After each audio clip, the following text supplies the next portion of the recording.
amount deposited in T development account. Now this is specifically applicable for people who are engaged in the growing and manufacturing of coffee, tea or rubber in India. Okay, so the idea is that these people have to make certain deposits. Okay, and once you make a deposit which can be used for certain specific purposes, you are allowed a deduction from your income.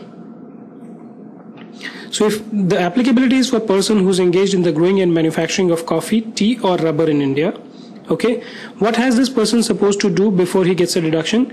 Within 6 months from the end of the previous year, so let's say 31/3/2012 is what we are talking about.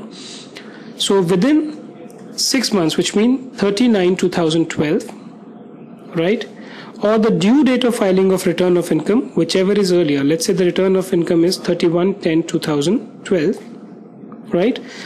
So a person who is engaged into the growing and manufacturing of coffee, tea or rubber in India within 6 months from the end of the previous year or due date of filing of return of income, whichever is earlier, has to make a deposit, made a deposit with NABARD in a special account in accordance with the scheme made by the Tea, Coffee or Rubber Board. So these boards would have made some scheme in accordance with which some deposit can be made with the government, right? And if you deposit this amount with NABARD in a special account, okay, or deposited any amount in a deposit account under a scheme framed by Tea, Coffee or Rubber Board with the previous approval of the central government, either you do one or you do two, and third is assessee gets his accounts audited. So in these cases where you fall within any of these three categories and within 6 months from the end of the previous year or before the due date of filing of return, you make certain deposits as are prescribed here, and you get your books accounts audited, then you are entitled to a deduction. Now what is this deduction? This deduction is lower of the amount deposited as above. So let's say if you deposit 50,000 rupees, okay, 50,000 or 40% of such business under the head PGBP. So let's say from Tea development account you earn an income of 100,000,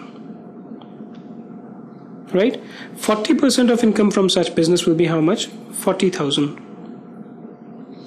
In that case, either 50,000 or 50,000, whichever is lower. Hence 40,000 is lower, so you get a deduction for 40,000 from your taxable income. Now the question which comes up is, how do you compute profits? Now there can be two cases here, right? There is an assessee A who is engaged only in the business of growing tea, and there is an assessee B who is engaged in the business of tea and let's say also engaged in the business of manufacturing plant and machinery. If you are engaged only in one of these specified businesses, then whatever is your profits, they are taken into consideration. But if you are engaged in more than one business, then what will happen is the profit figure that you get in your profit and loss account will be a sum total of the profit and losses on a net basis maybe of these two activities. Since the deduction is available only in respect of these profit, we need to compute these profits separately. And what do? We will take what is the turnover of tea business, divide by turnover of assessee into profits of assessee. What this means is that the profit of the assessee are bifurcated in the ratio of turnover of the specified business and the non-specified business. So computing profits, if separate accounts, profit as per those accounts, because then you just have a separate account, you can easily calculate how much is the profit derived from the activity of tea. If you have common accounts, then total turnover of business of growing and manufacturing tea, coffee, rubber divided by total turnover of the assessee into profits of the business. When I say business, this means total, right? Let us now move on to the next slide and see some more conditions around this particular aspect. Now, once you've deposited this money in the special deposit account or whatever, the next question which comes up is, where all can this money be utilized? So the utilization of this amount prohibits, amount cannot be withdrawn except for, or maybe except at the time of closure of business, liquidation of company, dissolution of partnership firm, partition of HUF, death of the assessee. Assessee death means individual. In case of closure of business and dissolution of partnership firm, which are the two things which we have highlighted in red, amount shall be taxable.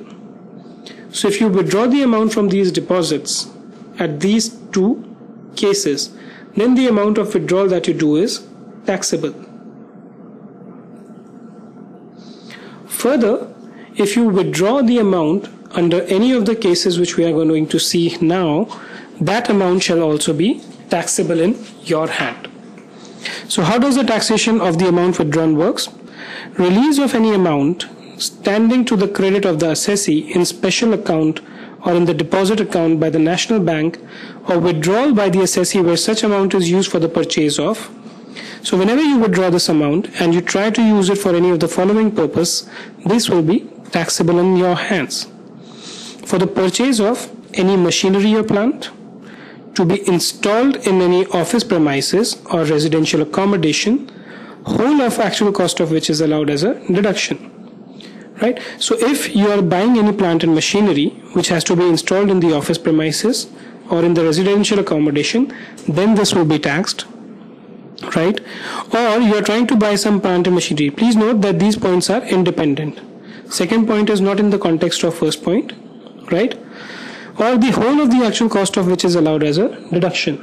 So if you purchase a machinery or a plant on which 100% depreciation is given in first year or 100% deduction is given in first year, let's say in respect of certain assets used for scientific research, that is the case, then any withdrawal from these accounts for that purpose is not going to be allowed to be used freely, it will be taxed. Any office appliances other than computers, right? This point we've actually covered, machinery or plant whose actual cost is allowed as a deduction in 1 year in computing PGBP. So you can actually just knock this off. New machinery or plant to be installed in industrial undertaking for the business of construction or manufacture or article of anything specified in Schedule 6. So basically,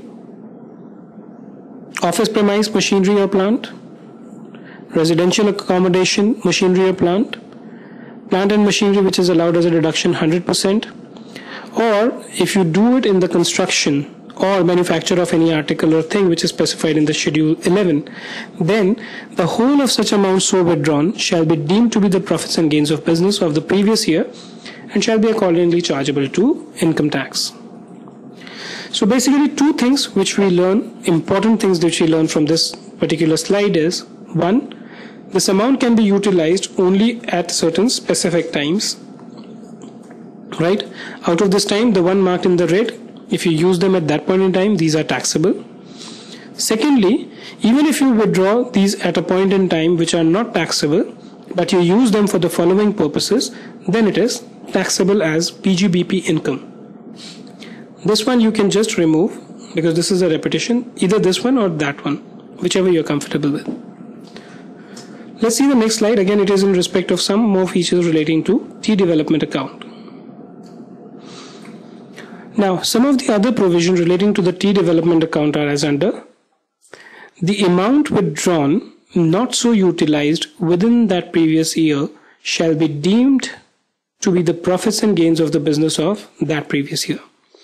So let's say you buy or you withdraw 100 rupees, okay, for the purpose of purchasing plant and machinery which is allowed as a deduction.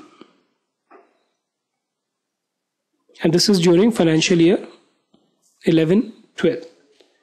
But you do not use it until 31/3/2012. In that case, the amount which you have withdrawn which has not been utilized will be charged to income tax. Right? Let's see the next one. Asset acquired in accordance with the scheme is transferred in any previous year before expiry of 8 years from the end of the previous year. Such part of the cost of assets shall be deemed to be the PGBP of the previous year unless. So let's say you bought this plant and machinery in 31/3/2012. If you transfer it any time before 31/3/2020, which is 8 years from the end of the relevant previous year, right, the cost shall be deemed to be income under the PGBP unless where the asset is transferred to government or a government company or a local authority, right? If you're selling this to any of these three people, then it is not taxable. Where the asset is transferred at the time of takeover of a firm by a company. So if you are a firm which got this deduction and then you got yourself converted into a company, in that case also the taxation event does not triggers.